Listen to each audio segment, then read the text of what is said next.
world needs bad men. We keep the other bad men from the door. There are some shows that have an incredible run and get better and better each season. And then there are shows that have one really good season before falling off hard. True Detective is one of those shows. Created by Nick Pizzolatto, True Detective is a crime anthology series, with each season focusing on a different team of investigators working to solve a case, usually involving non-linear storytelling and taking place over many years. However, among fans of the show, only the first season is really considered a masterpiece. Seasons 2 and 4 are considered garbage by most of the community, and while Season 3 is liked, it doesn't quite stand up to the incredible first season of the show. So in this video, we'll examine what made this first season so incredible, and why none of the other seasons were able to live up to its legacy. This is True Detective. And start asking the right fucking questions.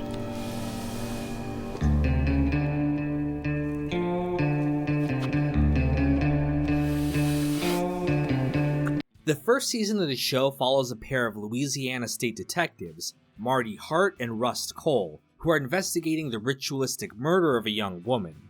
Rust is a highly competent but deeply pessimistic detective, too wrapped up in his work and hopelessness for any kind of real relationship with people. Marty is a much more normal guy on the surface, but his infidelity and disregard for the important things in his life drive a wedge between him and his family. The season follows the investigation and the relationship between Marty and Rust over the years. The series uses non-linear storytelling, with the investigators being interviewed in the present and jumping backwards and forwards in time to tell the story. As they dig deeper, they realize that the case not only involves a conspiracy with the local church and government, but also Lovecraftian horror from beyond the plane of space and time.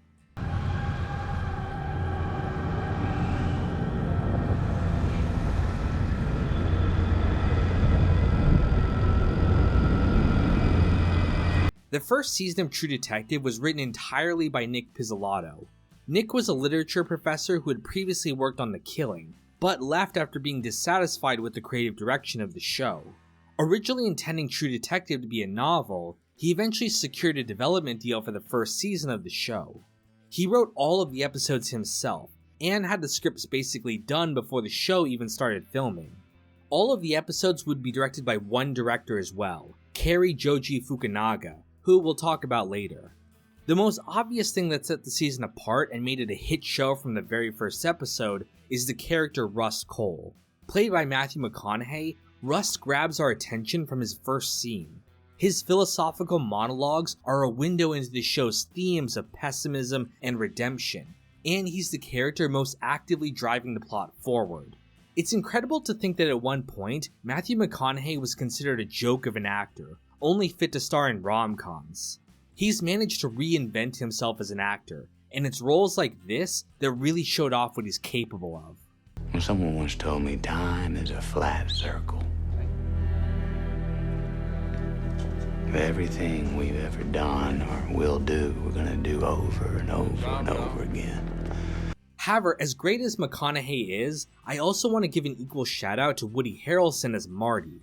His character is often overshadowed by Rust, both in the story and to the audience, but to me, he's the absolute heart of the show, no pun intended. His story, the story of a man who let his family slip through his grasp, is a much more relatable story than any serial killer plot. He's the character that we the audience can relate to the most, and he serves as a bridge between us and the story.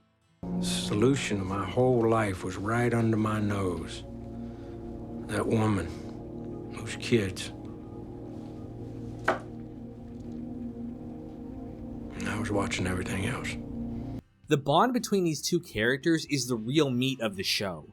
Despite being polar opposites, they come to really respect and rely on one another. Their relationship is fractured over the years, but in the end, it takes the two of them working together in order to finally solve the case. And after it's over, they are still the only people in each other's lives. In the end, they did it. They became True Detectives. Hey, that's the name of the show. However, now we need to talk about the actual case, and I think I'm going to offend some of you when I say that the horror plot of True Detective makes no sense. It's revealed that Dora Lang was killed by Errol Childress, a member of the Tuttle cult. The Tuttles are the most powerful family in Louisiana, being involved in government and the local church network. However, the Tuttles also worship a Lovecraftian entity called the Yellow King, and perform human sacrifices and other terrible things in order to appease their god. However, what exactly the cult's motives or beliefs are isn't really explained. Like, are these people crazy because an eldritch god is corrupting their minds? Or are they just a bunch of creepy southern weirdos? Are they trying to accomplish anything with all these sick crimes? Or is the religion just a made-up justification for their degeneracy? I don't know, and the show doesn't really know either. Nick Pizzolatto wrote in all the horror stuff, which is ripped straight from Robert Chambers, by the way, because it was cool and it gave the show a creepy Lovecraftian vibe. And don't get me wrong, it is cool. I'm not knocking the show for its use. I'm just saying that when looked at objectively, the plot of what's actually happening doesn't make much sense. You'll do this again. Time is a flat circle. I said, Nietzsche, shut the fuck up. But since we brought it up, let's examine the show's other seasons and why they never reached the level of the first season. Season 2 takes place in California, and it involves 3 different police officers investigating the murder of a corrupt city official. It features an ensemble cast of Colin Farrell, Rachel McAdams, Taylor Kitsch, and Vince Vaughn. Like the first season, Pizzolatto wrote all the episodes of the series, though this time with help from author Scott Lasser.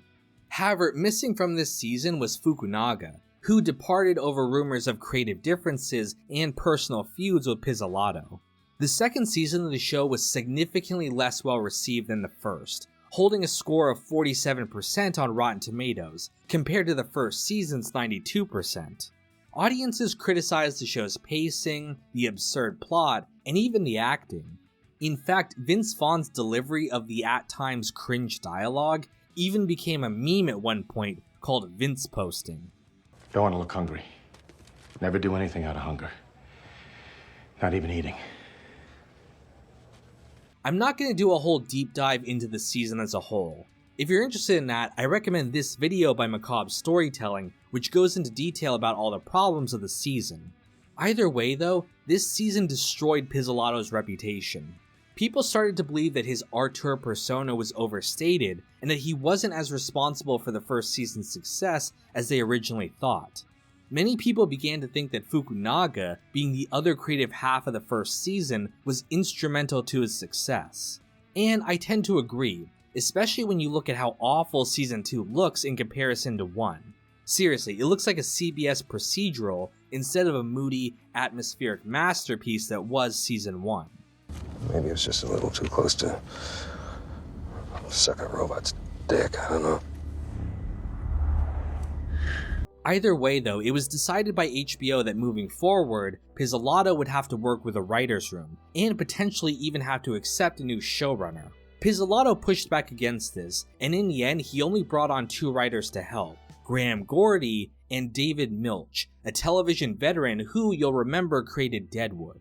I talked about this in my Deadwood video, but Pizzolatto helped Mitch write the Deadwood movie script because at the time he was suffering from Alzheimer's. Milch in turn helped Pizzolatto with the 3rd season of True Detective, which is probably why HBO was okay with Pizzolatto maintaining creative control of the series. The 3rd season follows 2 detectives over a 30-year time span as they investigate a case of 2 missing children in the Ozark Mountains. The leads this time are played by Mahershala Ali and Stephen Dorff. Overall, Season 3 was better received than the 2nd season by fans, and holds 84% on Rotten Tomatoes. For many, it felt like a return to the form of the first season, which is what a lot of fans were hoping for. The acting is also incredible this season. Both leads managed to do a great job presenting their characters as they go from being young detectives to old men. Mahershala Ali gets all the attention and marketing for the season, but I think Stephen Dorff does a great job for the role as well, which, just like Marty from the first season, is much more understated. Alone out here. No woman. No kids. And no old friends. However, I think the similarities to season 1 are what ultimately hold this season back from being truly great. It feels like after the terrible reception to season 2, Pizzolatto went back to the well and just repeated the same beats as season 1. 2 detectives being questioned about a past case, a creepy mystery plot, and a southern setting. They even have a direct reference to the events of the first season, as if the season is trying to say, hey, you remember when you liked the show? The only difference is that this time around the narrative bounces around 3 different time periods instead of 2, which actually makes the plot even harder to follow than the first season. The twist at the end, if we can even call it that, is also underwhelming. Again, not a terrible season, but uninspired compared to the first. Einstein said, past, present, and future are all a stubbornly persistent illusion. And are you waking up to that illusion? Now, while things fall apart? The 4th season of True Detective premiered 5 years after the last season, and for the first time would feature a new showrunner, Issa Lopez. Pizzolatto would remain an executive producer, but it seems like he had nothing to do with this season. This season, titled Night Country, is set in a remote town in Alaska, with 2 police officers investigating the disappearance of a group of scientists from a research station. The season features actresses Jodie Foster and Callie Reyes in the leads. I'm not going to beat around the bush, this season is terrible. Like, I didn't think it could get this bad.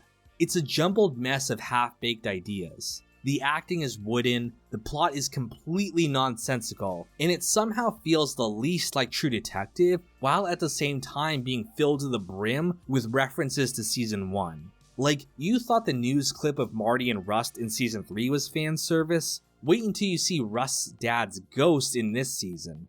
Or hear them repeat lines from the first season without even understanding what it even means.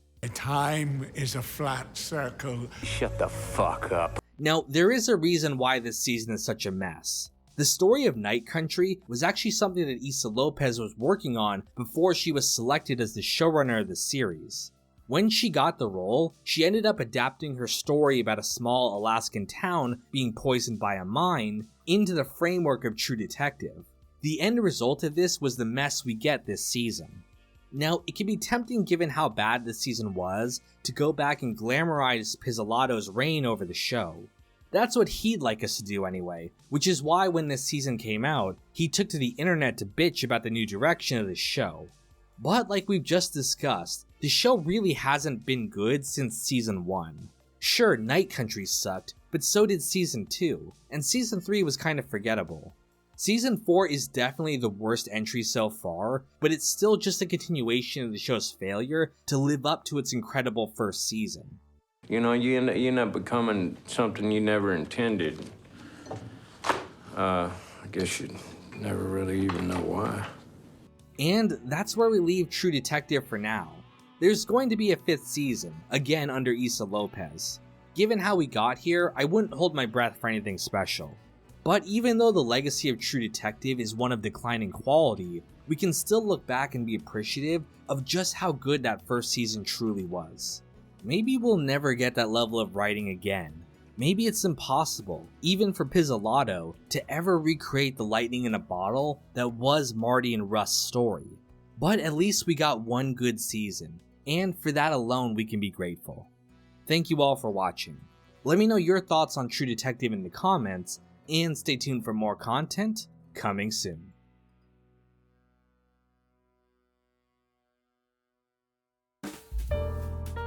Let's make the Patreon shoutout a place of silent reflection from now on. Matt Joyce, Uncle Mike, Sam Cedarland, Celery Man, Cheshire, Brandon Taylor, and James Johnson.